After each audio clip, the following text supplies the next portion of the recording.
Hello hello Charan, ఎక్కడున్నావురా? ఇంట్లోరా?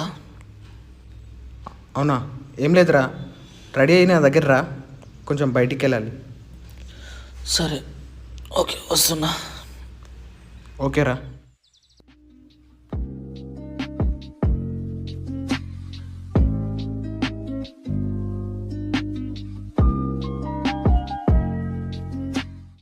Tiffin చేద్దు రారా.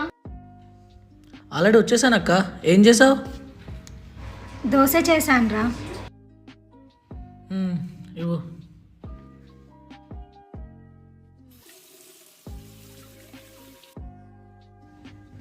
అక్క, నేను వెళ్ళేసి వస్తా. టీ తాగి వెళ్ళరా.